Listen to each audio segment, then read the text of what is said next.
Cześć kochani, witam Was bardzo serdecznie w naszym słuchowisku, gdzie, jak mam nadzieję, historie opowiedziane przez bohaterów audycji będą dla Was jakiegoś rodzaju inspiracją.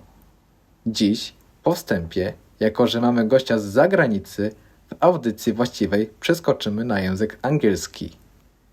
Tak, żeby nie przedłużać, zapraszam Was do wstępu, a później do właściwej audycji.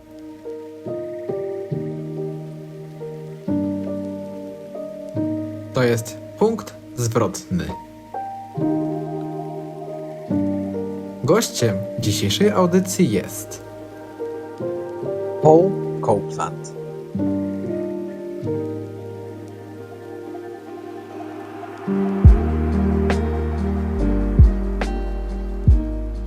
So, welcome everyone into audience. And before we will go through questions about the turning point in Paul's life, I would like to invite you to have 1 minute meditation with me. So if you have chance, sit freely with open position. It is, do not cross arms and legs.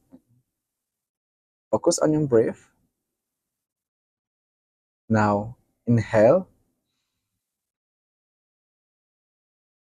Hold for a while. And exhale. One more time. Inhale. Hold for a while. And exhale. And now, for a moment, imagine yourself in the darkness. Imagine yourself being in a space. Now turn around and imagine there is a mirror behind you. Approach the mirror. Look at yourself. What do you see? No matter what you see, tell yourself, and here put your name: Paul, Damien, David, Anne, Alexandra. Well done. Really well done. I'm proud of you. Observe how the mirror is showing your face, your emotions, your gestures, your posture. Don't worry if the posture or something is showing there is wrong. Just get used to of this and practice accepting yourself. And no matter what, whether there was tremendous experience or something you failed, if you failed, you need to fix it. If there was tremendous experience, one more time tell yourself, well done, we've gone through this. And now again, inhale, hold for a while, and exhale. Open your eyes. So, Paul, first and the most important question: what was or what is the turning point in your life? I think it was probably triggered by losing my job 20 years ago. the kind of first milestone point, I think, that led to a series of changes which kind of changed where I am, both mentally in the world and in geographically. Yeah, I think that would be the answer. What happened at that time? So after 9/11, there was a lot of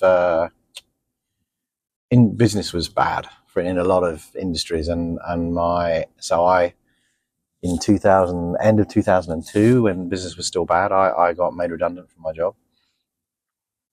So it meant I went for the first time self-employed, and through that I ended up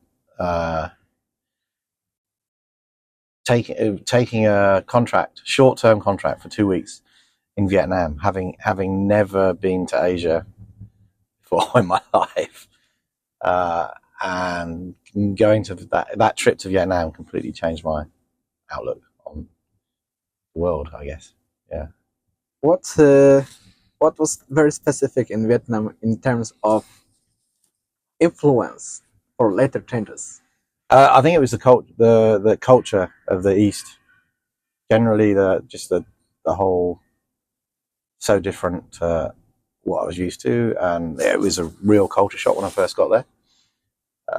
For the first, they say 3 or 4 days, I was like, "What have I done? What am I doing here?" And then by the end of the assignment, which was only 2 weeks, I was like, "I love this place. I never want to leave." The people were just so friendly. You know, it was initially you don't know that people just try and come and talk to you and say hello because you can't understand. And it was just like, yeah, it was suddenly like there's a world out there of different people which are just so, I don't know, just felt way more friendly than the West. What is, if you could compare your life before the turning point, even like in your youth and now, after this turning point, and after also living in Asia for quite a long time? Yeah.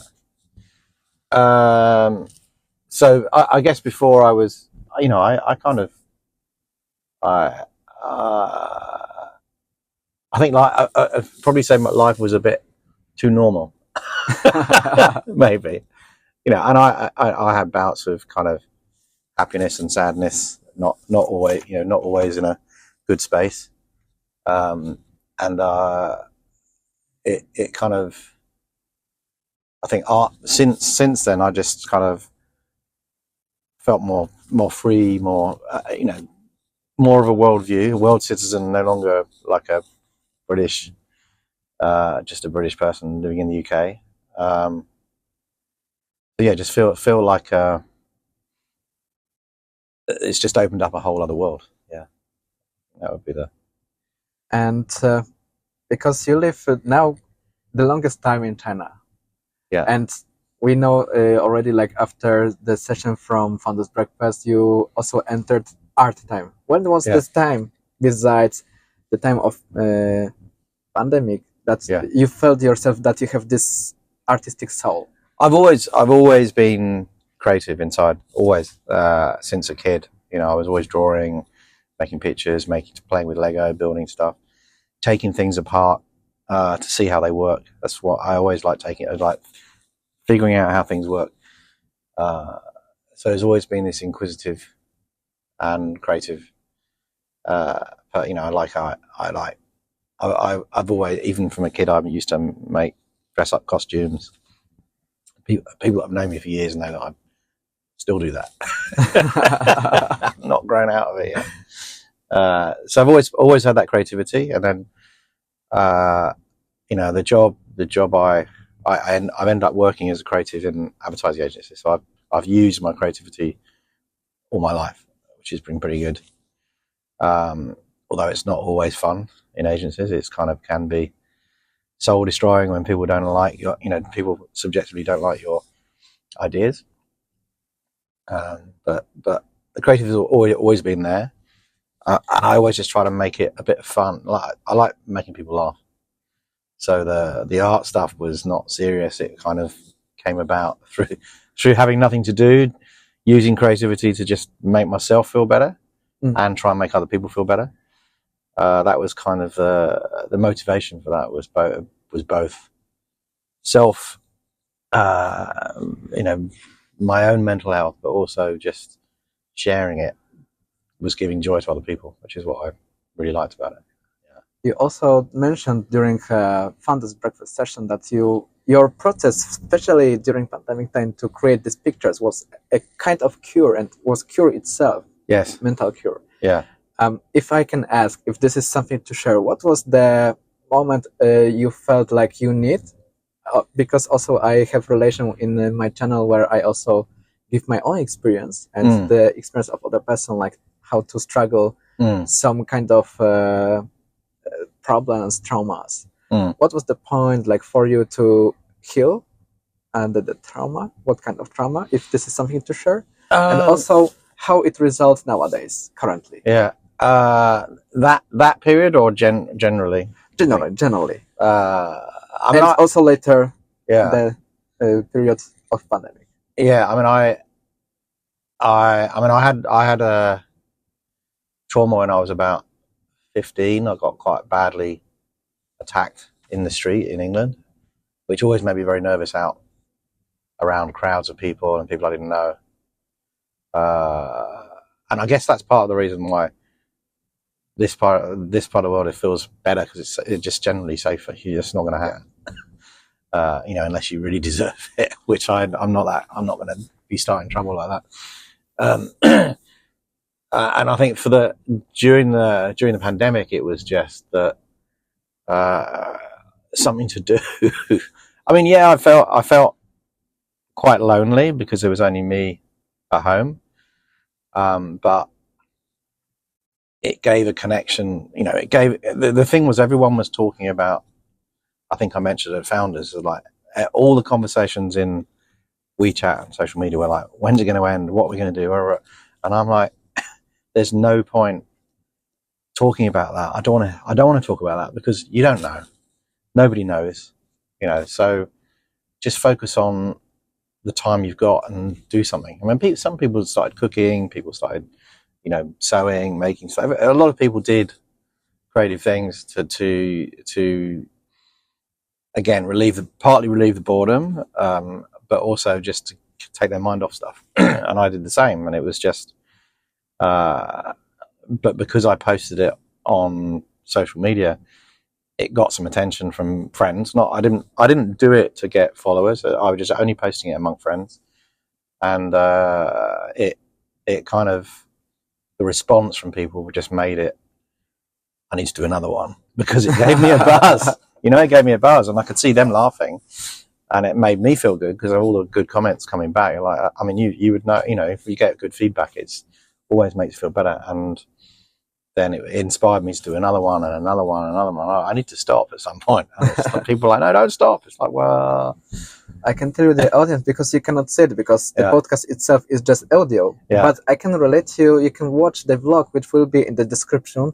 You can see the works of Paul, and you can tell yourself how funny it is for you, and whether it is funny for you, and how you find yourself there. So maybe going to direction of idea, like, because it had to come besides the creativity you've been working. Also it had to come somehow, the point, okay, I see the picture and I gonna do it on my way, like doing this and that. How it came to you? The original idea came from doing quizzes with other people. So we were doing online quizzes, and I was just trying to think of a way of, again, partly coming to this costume thing, a way of doing something visual, again, funny, for the quiz. And I had this tiger costume from the Year of the Tiger. I had a tiger, a reindeer from Christmas costume. And I had a horse, a horse's head, which I'd used for like another costume. And it was like, well, I can use those three. I can do it. There's a famous painting with a tiger in it, and there's a famous painting with a deer in it. And then there's the picture with the horse is Guernica, Picasso, so it's kind of quite abstract. So I did like 5 of those pictures. Just they didn't really look anything like the originals. But the idea was there. It's like, well, who's done a famous painting of a deer? Who's done a famous painting of a tiger? And they, people thought they were funny, so it's like, okay, well, maybe I'll do. And I posted those. They're the first ones I posted, and people back in UK were like, oh, they're really funny, do some more. So that's kind of how it started. There was never an intention to do a series. It was kind of, I did those 5. That was kind of it. And then just the feedback from that was like, oh, maybe I'll do another one. I've got another idea. And I thought originally maybe I'll do 10, because I'd done 5. I thought I'll do 5 more. By the time I got to 10, people were sending me requests. I also was having loads of other ideas, because I was looking at everything in the house. You kind of look at it and go, what can I make with that? What can I make with that? And that's how it kind of snowballed from there. It's just like everything in the house was suddenly like, that looks a bit like something in a painting, so I can try and recreate it. But there were lots I couldn't do, and people were requesting. There were quite a lot of requests where I just said I can't do that, because I know I haven't got.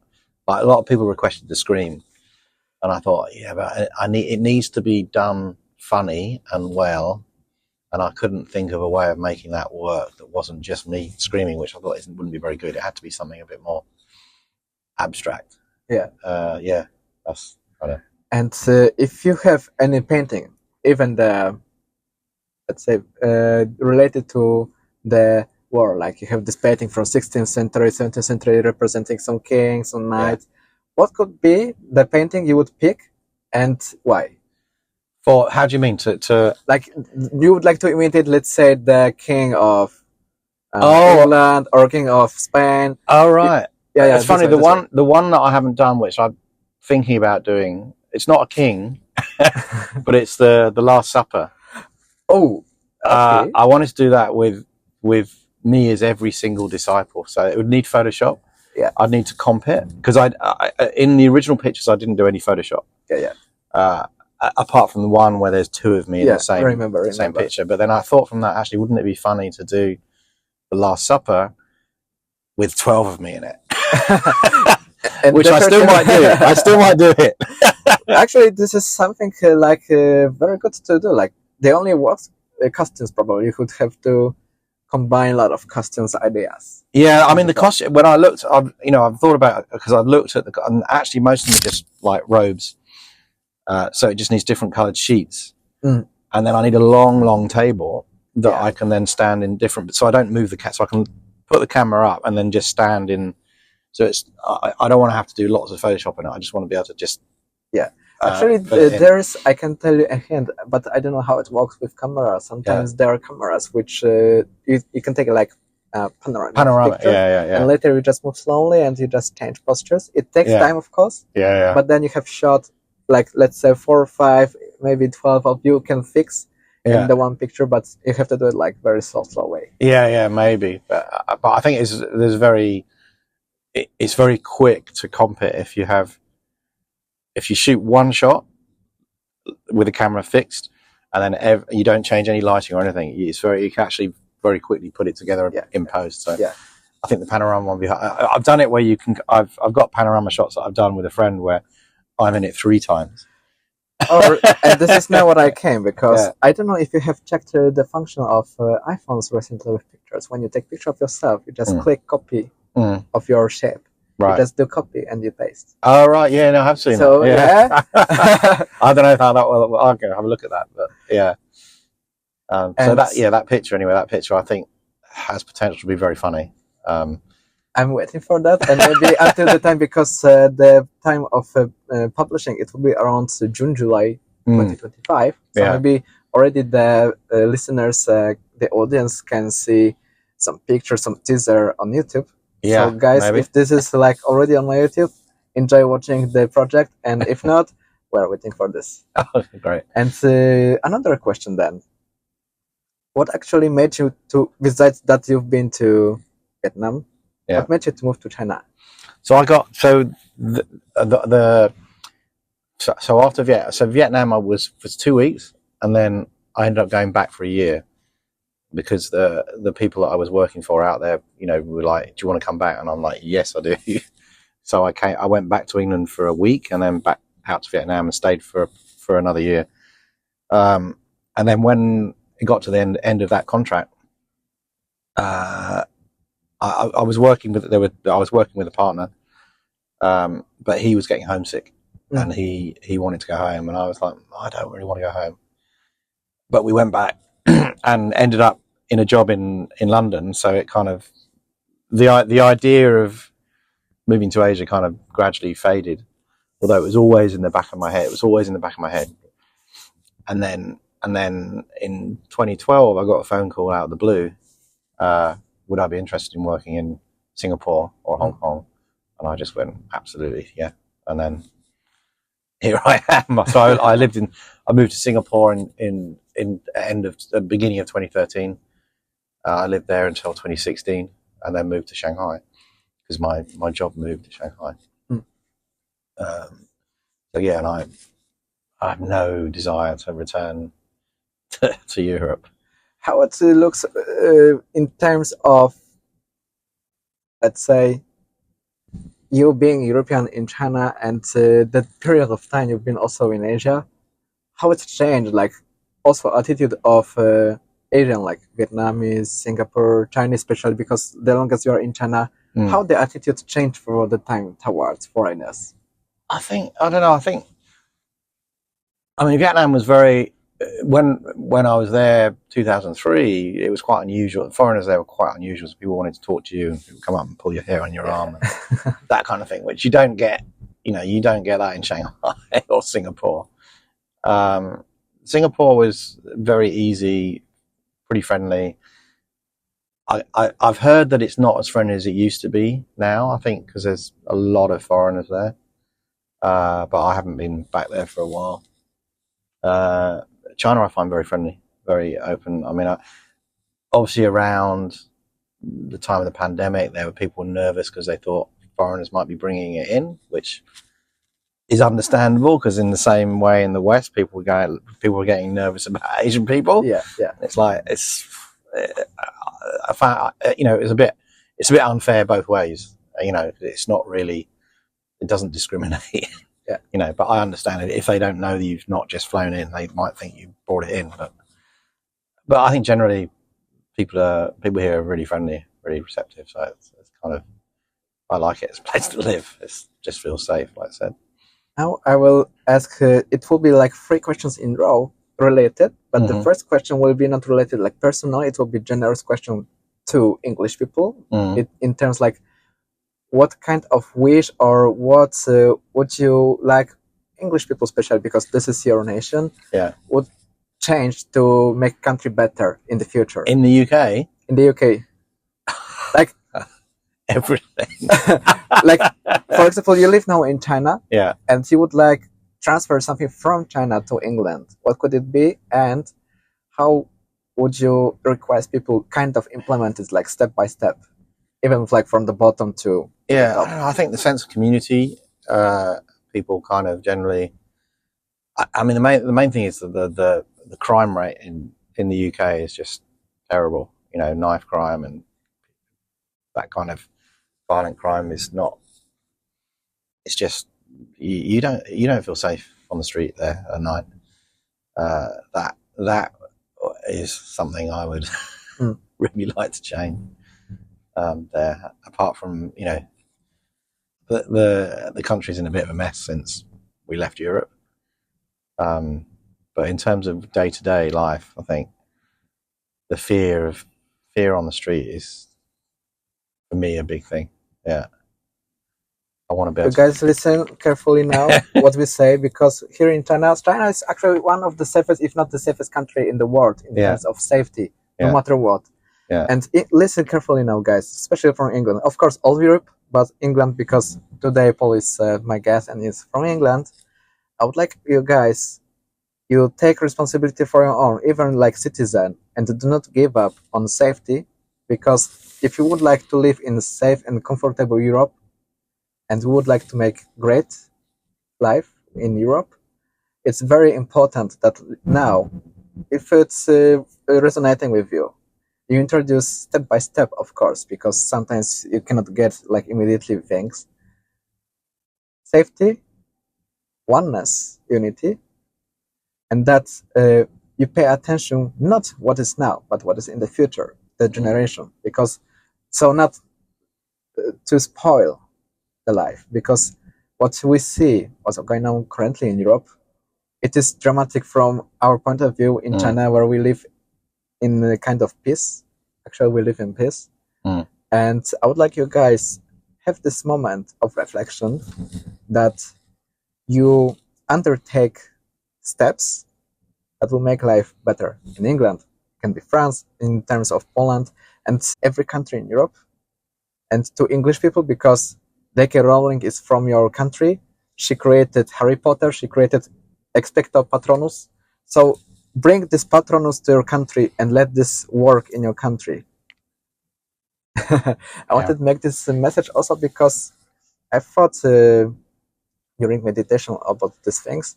And yet also I wanted to relate this to the 2 following questions directed to you. Like the first question, what is the thing that you would say to the younger Paul, let's say 15-year-old, 10-year-old, whatever age you choose, that he could pay attention to in the future?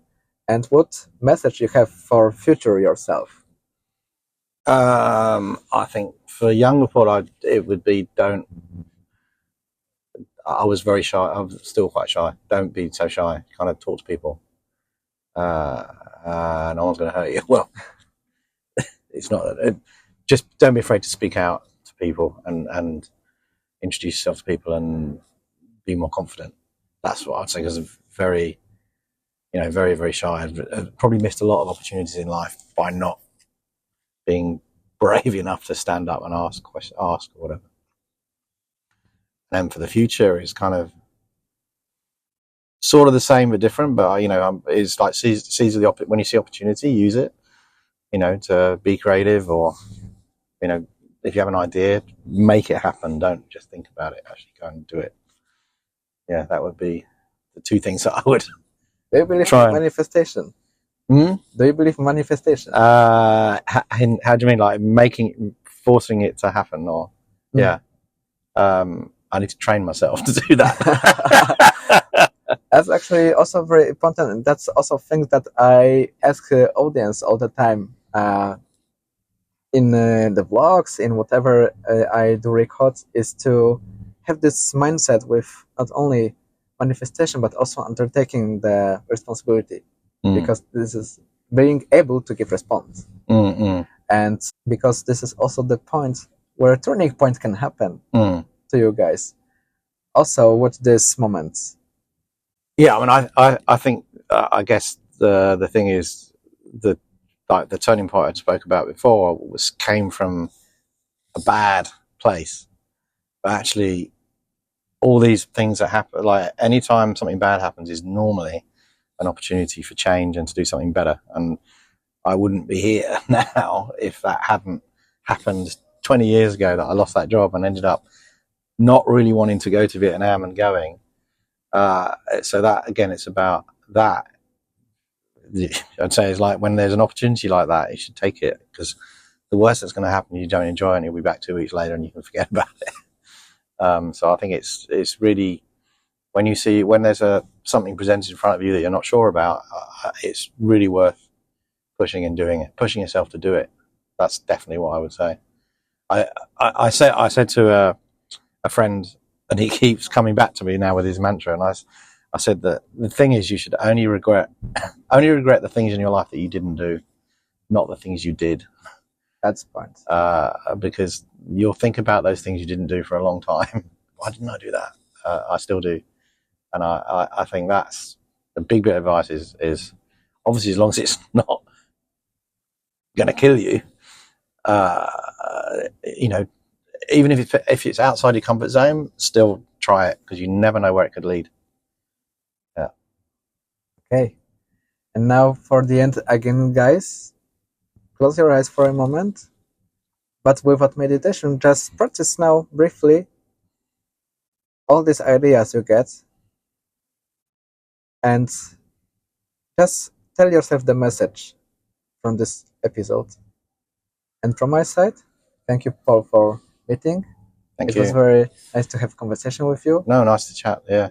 And I hope, guys, you also have some inspirations. Yeah, great. Tak więc, kochani, dziękuję wam za wysłuchanie dzisiejszej audycji. Mam nadzieję, że historia Paula była dla was inspirująca. Oczywiście czekam na wasze komentarze.